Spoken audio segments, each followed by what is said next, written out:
this is the first of our dedicated recruitment panels. So what I'm going to do to introduce our experts and to get the conversation going is hand over to Rick Cowley, who is the editor of PocketGamer.biz. Rick, how you doing? I am doing good. It is far too early, but I am excited to talk about recruitment. Great. Well, look, I was going to say I'm going to fade into the background and let you folks carry on. We're waiting for a couple more panelists. So hoping to have Oleg and Eamon join us.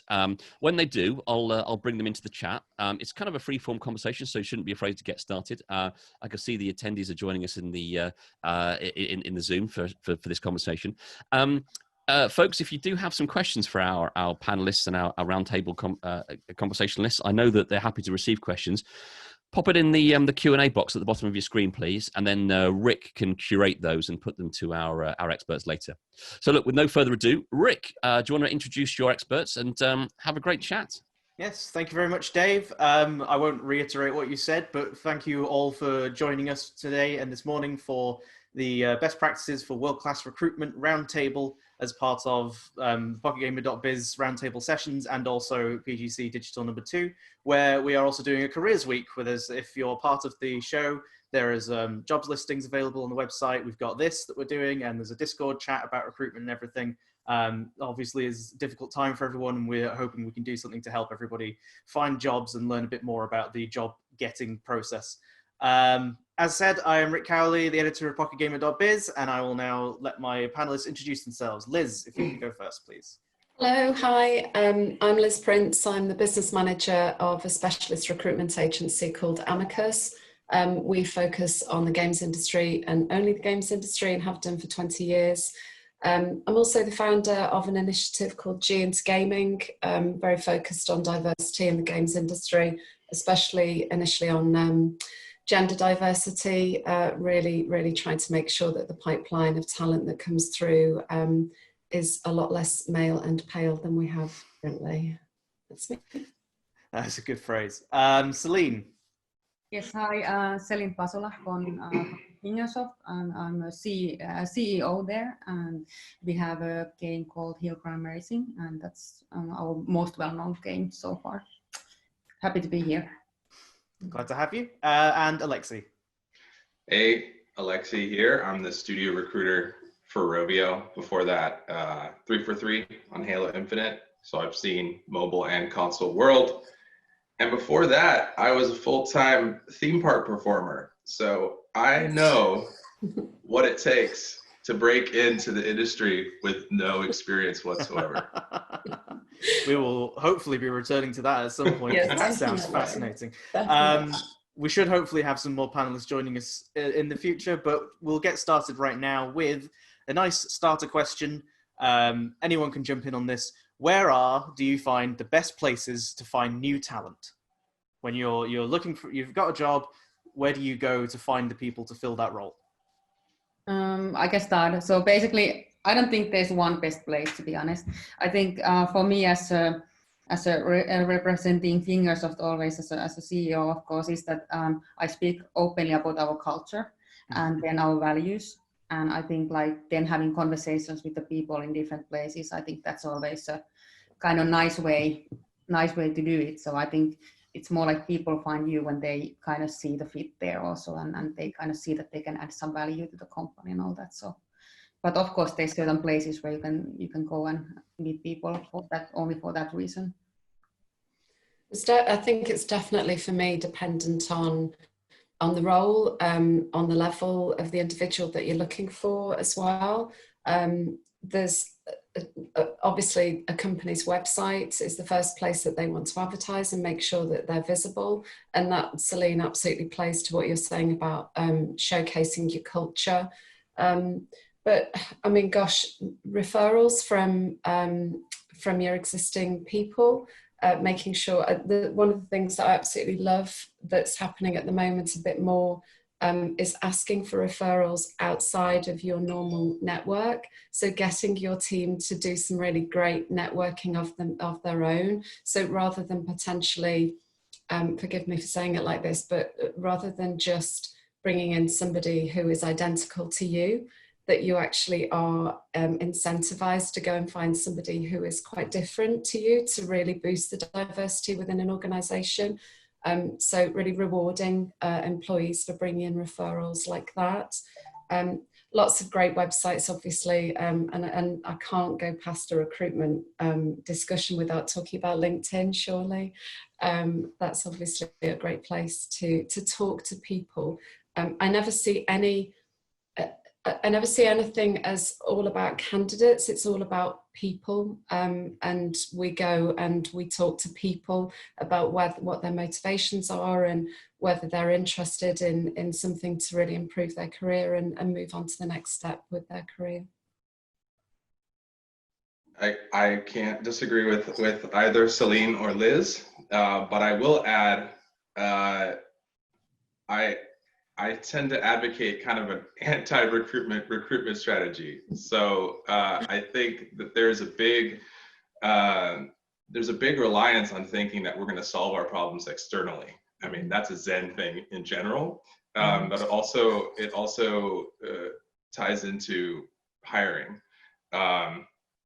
If you think about, back in the day, people would stay at a company for 20 years, 30 years, right? That doesn't happen anymore. People are hopping every 2 to 3 years on average in our industry. And I think it was, I'm throwing out the statistics right now, but I think it was only like 28% of talent acquisition people in a survey on LinkedIn said that they would look at internal candidates as a source. So I'm all about that. I think that the order in which you source your candidates should be, look at who you have inside your company already. It's a great morale booster to see people get promoted. It's a great morale booster to see that career map, even unofficially. So go for that first. And then I come from an agency background where it's like headhunt, find people. But now that I'm internal, I really see the value in really taking the applicant seriously too. And anyone who's worked in recruitment knows that very few positions get filled from applicants. Most of the time you're out headhunting people, you are engaging passive talent. And especially if they're really senior people don't apply anyway. They know that they can expect to be reached out to. So that's still going to happen for really senior talent. That's going to happen for leadership talent. They're not going to apply. If they're directly interested in your company, they're going to reach out to somebody they know, or they're going to reach out to the recruiter directly. But I would love to push this narrative that we engage the people who are already interested. We look at applicants. We really take that seriously. And I think that's up to the internal HR and recruiting team to really take care of those people. And then lastly, if you can't fill it internally, you can't fill it through the active people, then reevaluate your job description. Because if you're trying to find that unicorn, maybe that's a role for 2 different people. Maybe there's something that you could be more realistic about. Then and only then would I say engage the passive talent. It could be LinkedIn, it could be referrals. I agree that referrals, there is a risk of being really homogenous if you rely on referrals only. But yeah, that's my order of things. That actually, yeah, I have to add that I totally agree with that. So we actually open most of the positions first internally and see like how maybe there's internally someone who would like to apply for it. And we have basically the same process that people for to apply for the job. It doesn't matter is it internally or externally, but it has been working really greatly for us also, and it's a nice thing for the people that they actually understand how the company works and how you can move forward with your plans if you want to switch the jobs or something, and that's actually quite. Yeah, it's definitely I would say fairly common practice for most clients of ours, most studios, to 100% look internally first, and you're absolutely right. Why would you not want to bring your talent through it, and retain that talent? I think for me, going wider into the market is, I know you mentioned headhunting. It's about those people who are not just waiting to be headhunted, but they are genuinely happy and successful in their role. And they wouldn't even necessarily think about moving at the moment, would they? Because they're being successful, they're they've got everything they want, but that doesn't mean that what an organization has to offer isn't their absolute dream, you know. And even if that's the dream location as well as the dream role, the dream team that they want to work beside, we hire very much on these are the people you'll be working with, because in games in particular, people want to work with great people, great talent. So I totally agree with everything you've said. I think there is an absolute process, but I think looking to the external market is enormously healthy for every ecosystem within studios to just keep fresh and keep bringing in those new ideas as well. Yeah, totally agreeing with that one also, because I think sometimes you have positions that you just need to have some fresh thinking and new ideas, and it's actually helps for the whole team to get that. But I think it's a fine balance. It's a balance, absolutely. Yeah. If I could just break in, we do have Oleg joining the discussion now. So much. We spent 1 hour with Katie before last week to fix all the technical issues, and I'm having them again. I'm terribly sorry. My mic doesn't like Zoom, and I couldn't join from the browser. So now I'm from the phone. But I'm super happy and honored. So thank you very much for the invitation. Good to see you. Oh, we're thrilled to have you. Oleg, I'm going to jump to you because you've just joined us.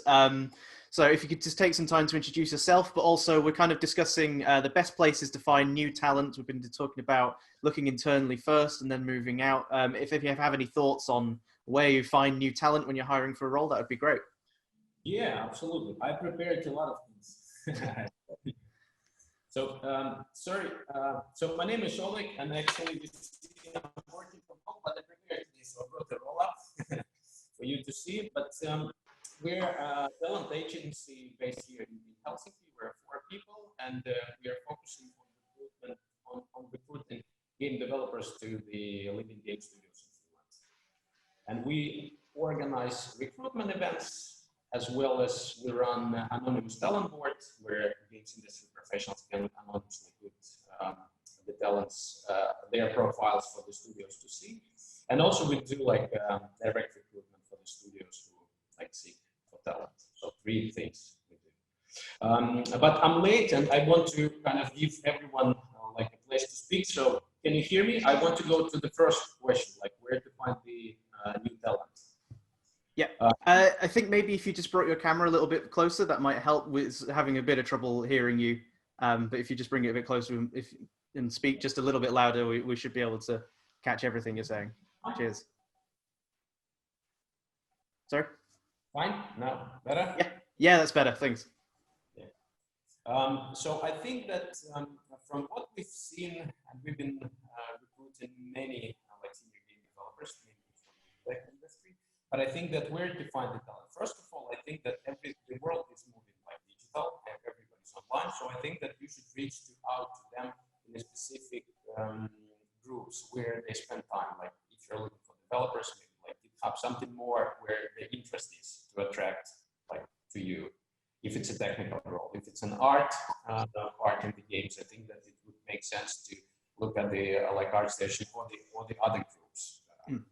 Also, I think it's super important that if you're looking for like a developer with some like very hardcore skills, you should reach out to him in his in a language that he understands. So tell a little bit more about the technical challenges you are facing that you think you could help, rather than like the salary negotiations or these like relegations and things like that. So I think like channels super important and language. So this would be 2 from my side. Cool. So there's a lot of interesting sort of topics to pick up here and there. There's a question that I have sort of planned next that I think links onto something that Liz was saying earlier about LinkedIn and using that to communicate with candidates and recruiters. And sort of moving on from that, is it important ahead of like applying for a role for potential candidates to build that relationship with the recruiting manager or recruitment agencies? That should they like start talking to you about the role before they start applying? I don't think it's not like an exact science in that way, but if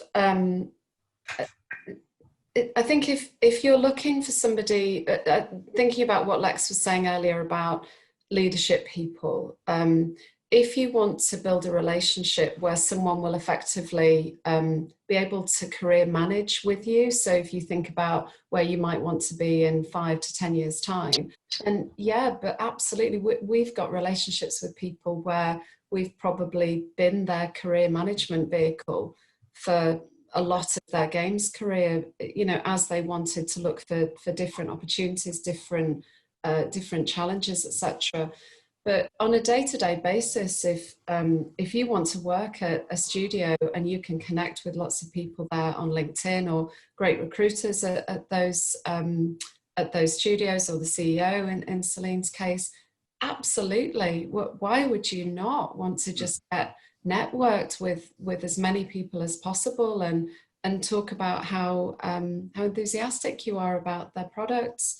It may be that they can't offer you something there and then, but hopefully you'll be in their network and they'll be thinking about you the next time they come to hire. That's what I would think. Yeah. Anyone else thoughts on making that connection before applying for a job? I think it helps if you're oh, Celine, you can go.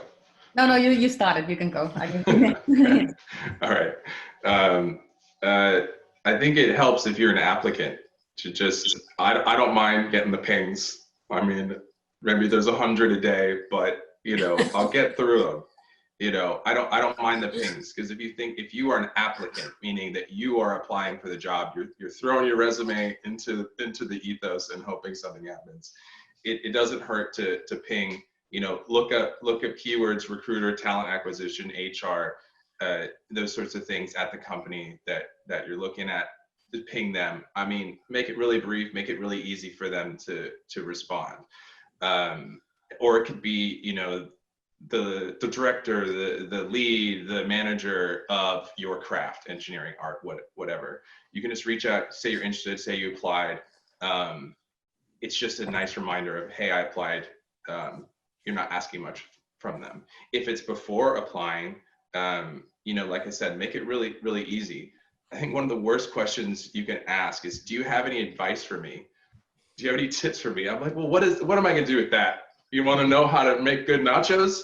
You know, like well, I made some last night, actually. Nice. Really good.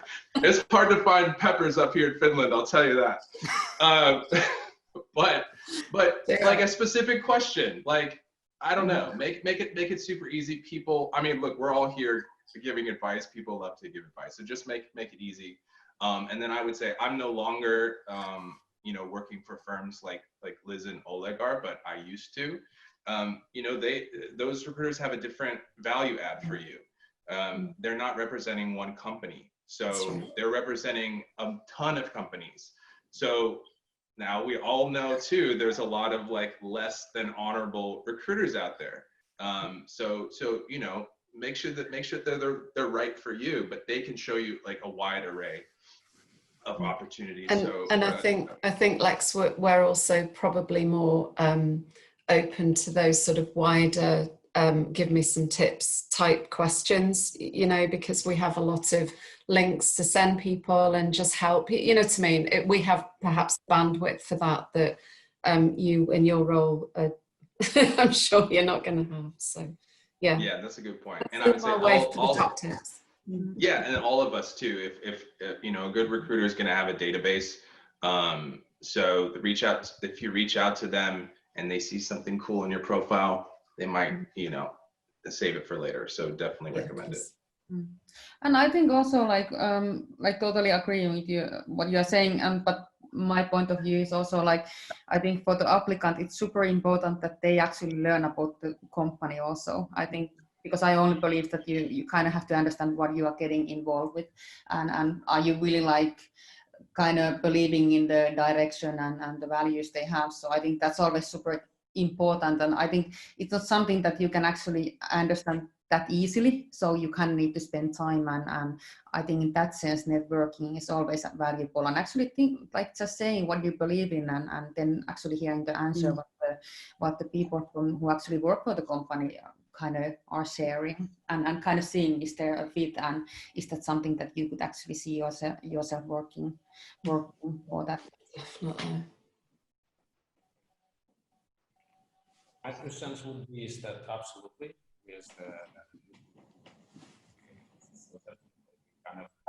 because you you may be a good candidate, right? Fitting for the best, like technically. I mean, if you look at the CV, for instance, this could be like a good match.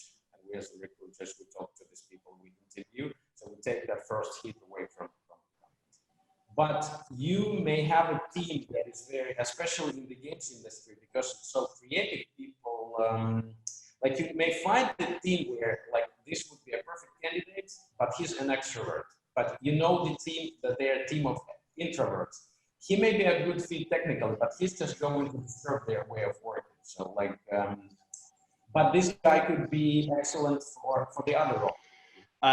Gonna jump into a different question and start kicking things off now that everyone seems to be back in. Thank you again for joining us.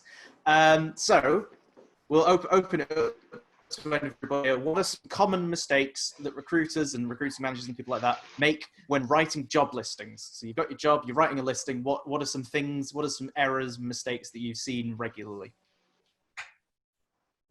I don't like the number of years thing. Me neither. I'm so glad you said that. Good. Yeah, we agree on a lot. It's so arbitrary. It's so arbitrary. There's no need for it. I think like I don't want to get too deep here, but a lot of what we do just as humans is just based on because we've seen other people do it and we think it's like some sort of tradition thing. There's no need for it. If you ask a hiring manager, you know, why does this need to be 5 years instead of 4? They won't be able to tell you, right? The only use that I can see it is if it's like in a big corporation. I know at a big corporation I used to work at, we had to put the number of years just for like internal equity legal purposes to say like, this is what it takes to be a, you know, whatever level. But that is, that's one. And then the other thing I would say is just like, being unrealistic with like all the different things. Remember that you're not trying to list out the most perfect ideal person. What you're trying to do is you're trying to get someone interested in applying. So make it as basic as possible. I'm sure Liz, you might be able to speak a little more to this, but I think it's like, I heard some statistic that like in general, men will apply if they feel like they fit 70% of the qualifications. But in general, women will apply if they feel like they meet 90%. No, it's like 100%. Okay, right? But yeah, so keep your essentials to really essential. And my phrase is drop the desirables, because it's like, to the point of, you know, what is this unicorn you are seeking? And yeah, the year's experience is an absolute bugbear of mine, because I always think that a hirer is thinking, well, when I had 3 years experience, I could do this. And you're like, so I need you to have 3 years experience. And I'm like, okay, tell me what it is that you're looking for a competency in, and what do they have to have demonstrated to do this job, you know? So, and then we start to sort of drill down on that instead of this arbitrary thing. I do think sometimes hirers want to link that to pay grade as well, kind of 4 years equals this much money, you know, so sometimes that's a way. Yeah, Lex is absolutely right on women will only typically apply if they think that they are 100% fit for the job. So when you put lots and lots and lots of barriers in their way, they will just deselect. So again, one of my most hated phrases is this best person for the job. You know, we've got to just hire the best person for the job, not a woman, and not if this and not that. And I'm like, okay, get them in your pipeline and you can choose the best person then. But if you already have them deselecting themselves, they're not even in your pipeline. So how can you choose the best person? Yeah, so don't put women off, and also don't use gendered language. Just, you know, we've got too many ninjas, we've got too many Rock stars. Yeah. Rock stars, yeah. Yeah. We did start 2020 trying to eradicate certain words, which anyway, 2020's taken its own turn. But yeah, so gendered language, things that will, again, men won't be put off by any type of language in the job description, but women will. And I believe that will also apply to other underrepresented groups. So if we're looking for a diverse workforce, make the barriers to entry at the job spec mean something, exactly what you need competency in, as opposed to 3 years experience and 3 ship games,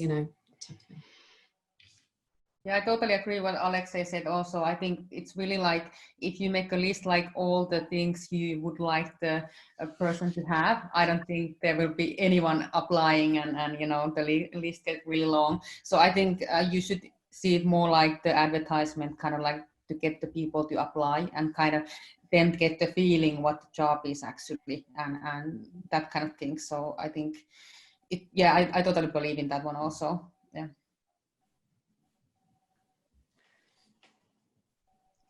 Oleg? Hey, Oleg, we can't hear you, man. Oh man. Oh no. Sorry, Oleg, we've lost audio from you, I'm afraid. Yeah.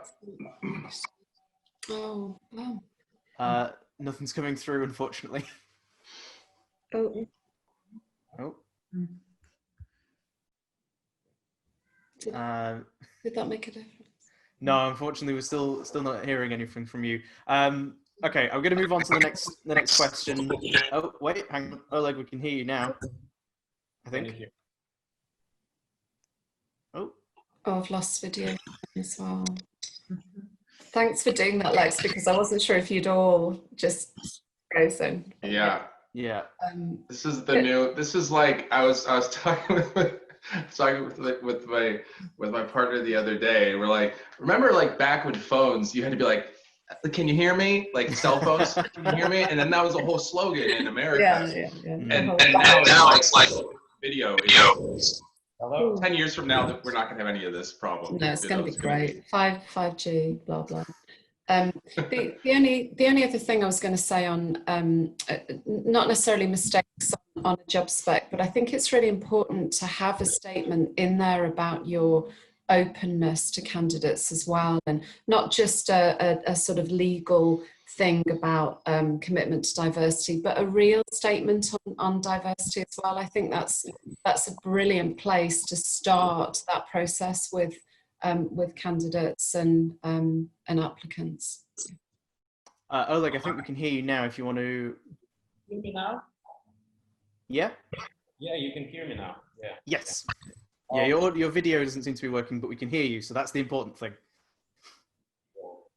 I mean, one thing is that also from our side, but I can say from the talent side, perhaps you can have a good.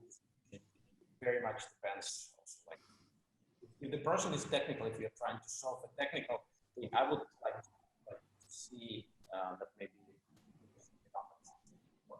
because we get a lot of questions, especially.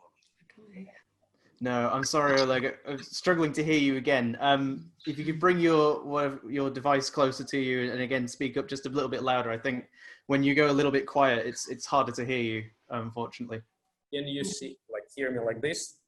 Yes. I might suggest maybe if just turn your video off and put your phone up here, because I think the mic is having trouble registering you, because so if you just talk like you're on the phone, that might be just better. hold on a second. Thank you to all the attendees for sticking with us, by the way. We all get IT credit after this. Yeah. One thing I want to say while we're waiting for Oleg on the job descriptions. Okay, so I put the camera off. Can you hear me now? Can you hear me now?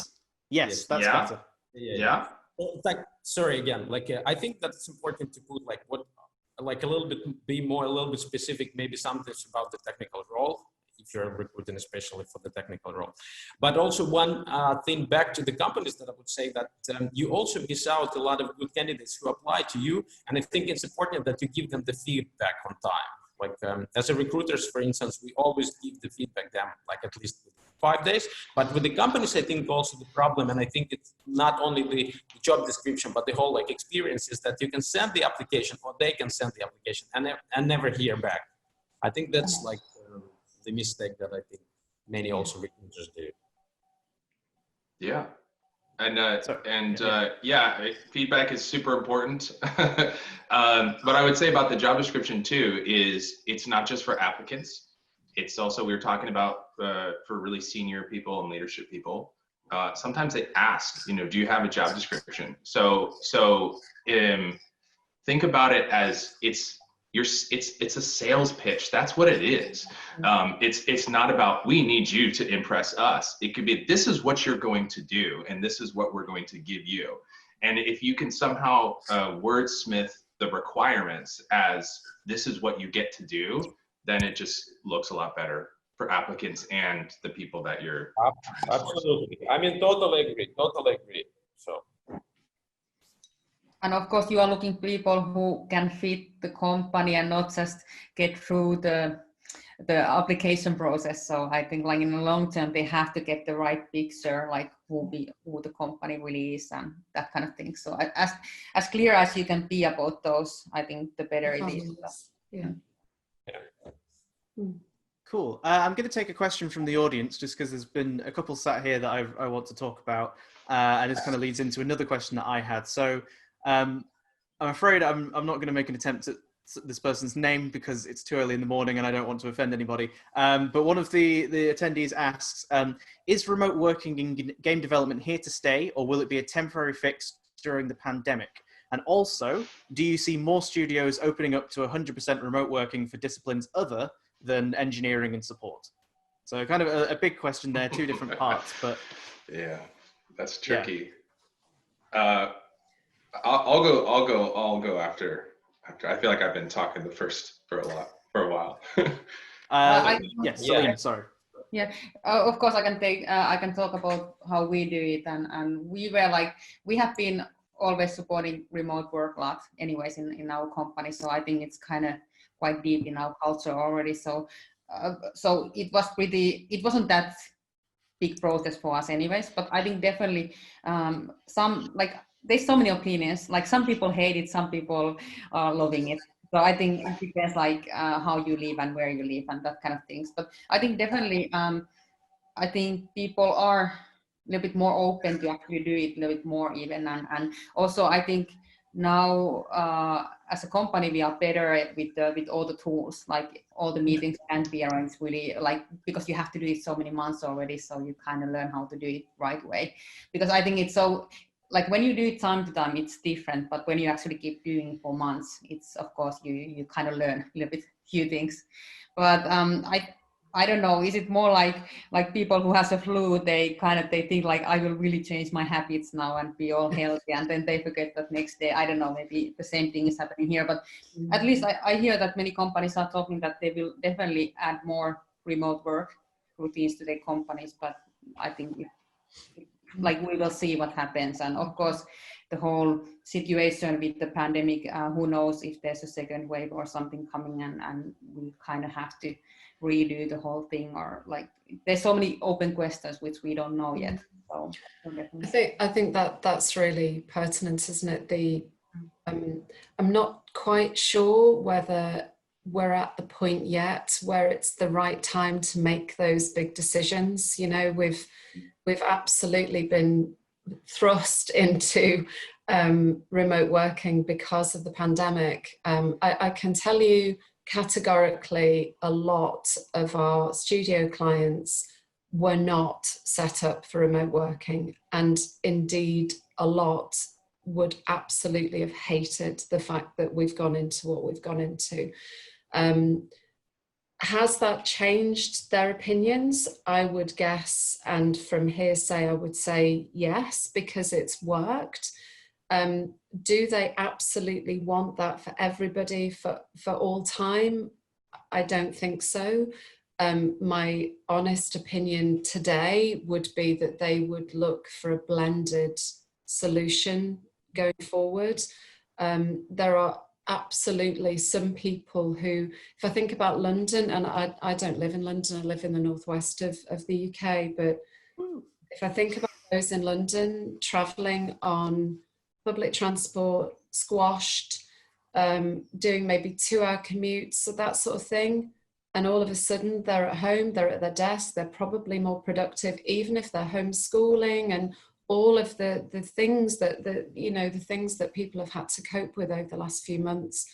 I would say that a lot of people would say, do you know what, I'm going to move further outside of London, get a better house, a better standard of living, probably a garden, and I'd rather do that and work at home than commute into London or live much more centrally every day. So I think that employees will probably start to make those discussions will absolutely start happening. But do I think we know today? God, no. I think we know very little still today. I think into next year, those things will start to come out. Yeah.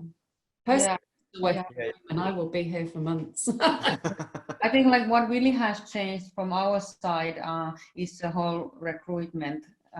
Like I think for us it has been always important to actually also meet the people and all that physically. So I think that has been really something that we have been needing to rethink actually. So that has been some learnings there. But I totally agree, and I think there's also will be really interesting times when we actually get back to office and what kind of consequences and things there is coming then, you know. I'm pretty sure there's different challenges then, like people actually recovering from the whole pandemic and all that. So yeah, I think there's this is all ideal. This is all like the ideal that we're having about remote work.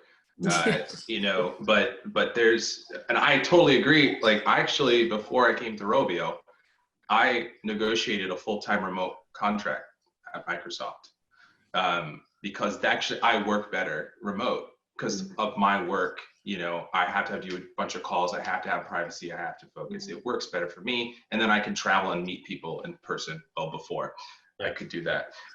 I get it. And especially in California, where I come from, the barrier, the cost barrier is absurd. The commutes are absurd, like Liz was saying about London, and that's another reason why I moved here, and it's another one of the sells I have for international candidates to come to Finland. It's like you always have a seat on the metro. There's no, you know, right? You're not going to be rushed. You're not going to be rushed.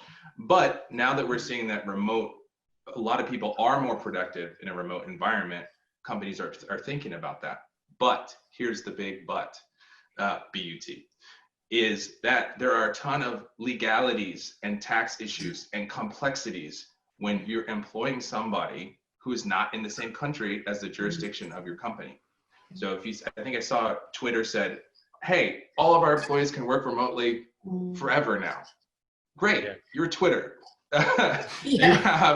You have a huge HR and legal department and you have offices all over the world. You could do that. But if you're a smaller studio, you know, I'm internal HR, you know, we have one person who works on relocation for the whole company, you know, and she can't do that for everybody. So I'd say, yeah, remote is cool, but when it comes to legalities, it's going to be harder for some smaller studios. I can add here a little bit also from our side. I actually, about 10 years ago, I lived in London and worked in Fleet in Nokia. So 1 hour, I think, on the train, that was quite an experience back and forth. But that time it was not possible. It's a corporate. I worked for a corporation. So like remote would have been like excellent. I tell you our story. We're a company, we're about 5 people and we gave up the office. So we were already thinking from the very beginning when we started this business, we were thinking like automating a lot of processes inside of the company and using different SAS solutions. So for us, it was actually easy. And I tell you that we now as a team had a discussion actually this Monday, if we want to go back to the office, and everyone said no, including myself. And before that, I was totally against, like, I was the, like, totally like getting everybody to the office and having that like discussions and meetings and things like that. But now actually I actually learned so much also how to transform the company. So we were ready. So for us, it was actually like a good proof of concept that as a company, we actually work much better remotely. That's it. We're a good example. Same like a company with the processes and things like that. There are definitely so many layers, aren't there, to offering remote working, you know, technology being huge, absolutely. But I think also people have to have certain characteristics and potentially in recruitment, certainly certain levels of experience as well to be able to, making decisions without supervision is one of those, it's a skill set. And just thinking about what you were saying, Celine, about recruiting, if you are going to recruit people who are also going to work remotely from their management team, potentially, you not only need to check that they're the right people and that they like you and they share your values, but also that they have those extra characteristics to be able to be a remote worker, as well as the setup at home that protects their mental health from working in isolation, etc., etc. So there's so many more layers to it, and that's why, I saw the Twitter thing as well, and that's why I say I think it's too soon to make those big proclamations of we're all doing this, and you're like, oh, what have you thought about everybody? You know, I think the time will come and the blend will come out of it, I think. This also leads into something I wanted to ask as well, sort of about remote working is, given that so many companies are moving to remote working and thinking about it in the future, does prior remote working experience now factor into like hiring decisions? Like if a candidate comes to you and says, oh, I've been working remotely for 3 years, is that now beneficial to them now that we've started doing this as a general workplace? Depends how good they've been for 3 years, doesn't it? Is that really bad? I've been working remote for 3 years and I'm really bad at my job. Yeah, I've seen it the opposite actually. Before these uncertain times, I have seen hiring managers that from a variety of companies that I've worked with be like, oh, they've worked only remote. Well, then they don't know how to like bond with a team. They don't know how to like. I'm like, they're humans. Like they can. And I think Liz, you're right on. I had never actually thought about that of like being a remote worker as having a skill set that's a specific skill set. There's a level of emotional intelligence that needs. I don't have the answer to it, but I think that's super interesting that could be an asset in the future. I definitely think there are people who work brilliantly remotely. Someone in the chat just said they were working at home for 3 years, and that obviously means they're doing their job well for 3 years. That's it. But I think self-motivation, organization, discipline, great communication, and those decision-making processes, the sharing of values with the organization, that's the extra layer of things that I think you'd be looking for. And I honestly don't believe it's for everybody. I've got one of my team who wants to write a blog on why I love the office, and there is absolutely argument for working together and learning from one another in an office environment, which is why I don't think it's ever just going to be one or the other. Yeah, I totally agree with you, and I think there's like people life situations, those changes, like something you might get to children or something, so you never know what happens. So I think that changes a lot, and it might change your lifestyle also. And then I think also it depends about the whole team what you're working in, because like if all the other people from the team are working from the office, you might be left out if you're the only one who's working remotely. So I totally agree that I don't think there's one right answer for that. And it depends on your personality type also. Like, I mean, like some people just like that and some don't. And I don't think there's anything right or wrong for that, because some people are more social than others. And that's not something you can say is that right or wrong. But like, I think it's all personal decision that I would totally prefer myself that I would like to support it if it works for the person but then like I would not maybe say that you definitely need to do it. Of course, now we are in a place that everybody basically has to work remotely because there's no option. But I think when we are in a more normal situation again. Yeah. Cool. I'm just going to quickly like from the agent's side, I'm going to be very short. I totally. That's okay. Yeah. Prior work remote experience is not required. I really feel that we're recruiting all the time. So as a company or the candidate, you just need to make sure that the candidate is capable of doing the work independently. That's it. Like if you feel after like the interviews that candidate is capable of doing the work independently, that's it. So he's settled for the work remote. He's going to find the time. If he's self-organized, there's a space and everything. So I feel that's like. So from my short answer is no. Not, we're all grown ups, right? The job needs to be done, and then if you let this candidate do the job whenever it's more like good for him, it doesn't matter. Like he can put the hours a little bit later, doesn't matter. So that's same with us. As long as the person is like capable of doing that, that's it. So our answer is like no, not required. Cool. I'm going to move over to audience questions now. We're coming up against time, so I want to get through these as possible. I do have lots of other questions that I would love to talk about, but obviously want to hear from the audience. We've got an anonymous attendee. So we're kind of more focused on like recruitment and best practices but this is a person looking on sort of the job seeker side. So, you know, we do have another roundtable later in the day about that, but in case this person's going to miss it, I will ask this. Is there any specific advice you can offer to job seekers at this challenging time? With no chances to meet face-to-face at events or job fairs, how can people stand out and also make it easy for recruiters? The air quotes were in the question as well. I didn't just add them myself. Yeah, I think that's what I think I said that. So I'll go. So the number one thing that you gotta realize when you're job seeking is it's not you, yes or no. It's you versus every other option under the sun. And that doesn't just mean all the other candidates who are interested, but like the internal stuff that I was talking about, or not having the role open at all. It's very, very hard to hire. And companies are taking a risk to hire anybody.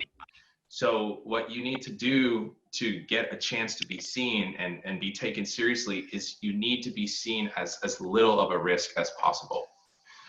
So what I tell people who are job seeking is make it easy for a recruiter to give you what you want. Make it easy for them to sell you to the hiring managers, because inevitably they're just a gatekeeper, they're a curator, you know, they're not the final decision maker. And what I tell people is if you are interested in a company or a project, reach out to find whoever it is, and you only need to say two things. Say why you are specifically interested in it, something that you saw in particular, keep it about them, and then just say one specific thing, why you specifically would be an asset, right? Try to predict what it is they're working on, you know, read articles about them, show that you're proactive, show that you've done your research. Because then it's like, hey, even though this person maybe doesn't have the 3.7 years of experience that we're after, it's easy for me to sell you when I can say, look, they played all our games.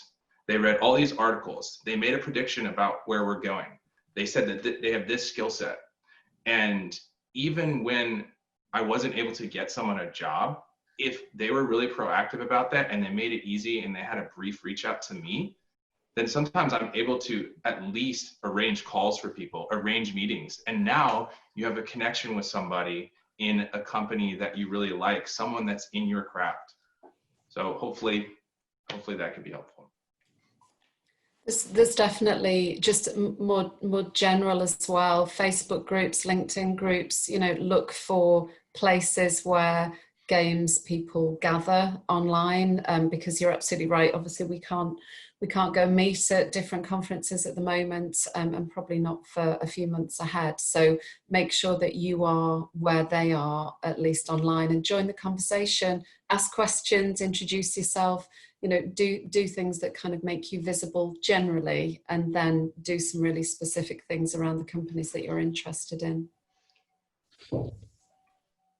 Yeah, can I also add from our side, like that I think, yes, LinkedIn, I totally like believe in that. So on the practical level, I would say yes.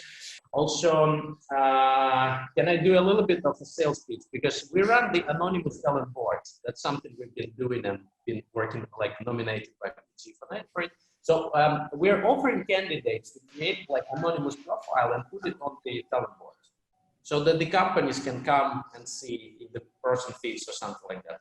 It's not only us, there's many other like this talent board. So one way you could also try different things, like there's like very traditional and practical advice. Also, if you are just interested about the opportunities, like you don't know yet like the company or a set of companies, then you should talk to recruitment agencies, because they usually have like might have an offering.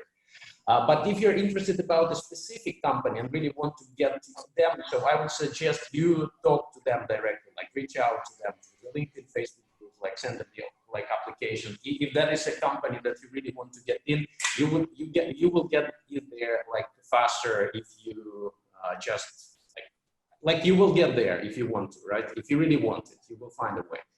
But if you're just not sure and you are like bored and just want to kind of do something else, but you don't know what, so then like talk to the recruiters, because then you can see like a portfolio. There could be like a few jobs open that you could select. So that would be my sort of advice on the practical level. Cool. I do have another question from the audience that I'd like to get on to. Hopefully they're still here and can get this advice. So somebody asking that there's somebody saying they're in a transitionary period of their career path and they want to sort of move into the games industry. They're an experienced UX and UI visual product designer, but they don't have any background in programming. Is that going to be critical in the recruitment side of things? Like, is that going to work against them, or does it just not really matter if it's a design sort of role? I tell you, on the practical level, we actually have an interesting trend from the talent's perspective. We actually see people that, okay, like now everybody's a little bit calmer with this corona, so on, hopefully it's going to go away fast. But many talents who've been working in the corporation have like 10 years of experience in like AWS and cloud, but they never worked in games, for instance. But they would like to come to the industry because it's so attractive. It's like, and also so cool kind of a way. And they want to see their results faster, like on the market and things like that, what they're working on. So we have actually talents that are joining, and those talents are actually interested to like do that career change and give it a try, and actually go down a little bit in terms of like if they're senior, so they understand that they maybe start with a middle position or something like that and grow kind of like away fast. So we see this trend like all the time, and that's why when we interview the candidates, we usually ask them like, what your total years of experience in technology, and what's your like years of experience in the like creative industry, because we also get like companies with the VR, AR, like using the same stack kind of way. So from that perspective, I think that there's plenty of opportunities, because the technical challenges and things that if you're a designer, it's going to be probably like something you would need to have a dive. You should probably maybe join as a junior or something like that for the beginning to learn it, but you will like grow fast if that inspires you. But that's like if I answered it. Cool. Any other thoughts? From my perspective, the programming piece isn't a missing link. I think a lot of the work that we try to do with our clients is to look for opportunities to bring people in from outside of the industry where we can, because that does absolutely help with diversity as well. And I can think of one client who's looking for UX UI right now in the West Midlands of the UK, who has 100% said they don't need to be from the games industry. And yeah, there's definitely opportunities that they need to do the networking that we've talked about, getting in touch with recruiters or companies directly who they'd like to talk to, and do what Lex said earlier, which is highlight where the capabilities are that they can bring, and it doesn't really matter then what industry they were in previously, as long as that experience translates into the role that we're looking for. Happy to hear from you if you want to drop me a note, by the way, if that person wants to drop me a note. Yeah. Okay, great. I think that's going to be everything from us. I know we've sort of overran to compensate for some technical issues, so thank you all for sticking with us. And thank you for the panelists for joining me this morning. Dave, I'm sure, has some more stuff to discuss about the rest of the day, so I'll pass back to Dave. Thanks, Rick, and thanks to all the panel, Celine, Liz, Alexei, Oleg. I'm going to give you a round of applause. You'll have to imagine it coming from the rest of the audience. I really appreciate that and your insight. Thank you very much for being part of it. Can I still add something before? Of course, go for it, Oleg. Yeah. Can I do a little pitch? So we're actually going to organize the first games recruitment event in September. So Helsinki, like a game shop fair in September, so check it out. Game shop fair, it's exactly where the opportunities find talents.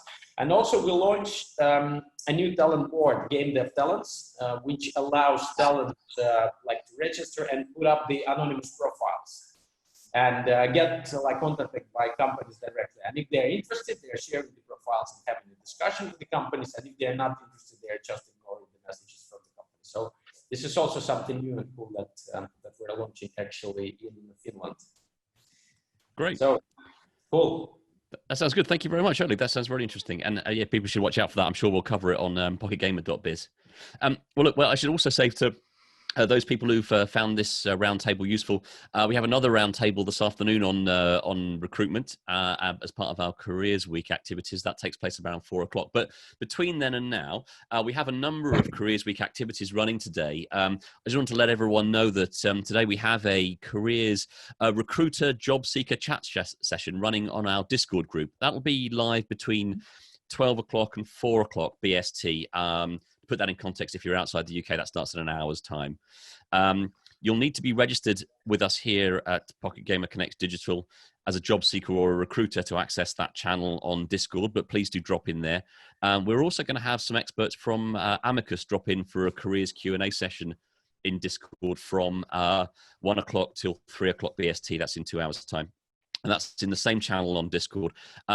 If you need to find that Discord channel, say you do need to be registered as a job seeker or a recruiter, but the Discord link is in Meet to Match. You can just jump into the community from there. There's a button in your dashboard that will take you to Discord. So with that, I just want to say thanks again to everyone. Thanks to Rick for hosting and to your fantastic panel, Celine, Liz, Alexei, and Oleg. Sorry we didn't get to hear from Eamon, but we'll catch up with him another time, I'm sure. And folks, if you did want to rewatch that because you joined late or you missed some of it because of the technical difficulties half an hour ago, we'll be making the recording of this available through our usual channels later so you can catch up. But again, thank you very much, everyone. See you at the next panel. Thank you very much.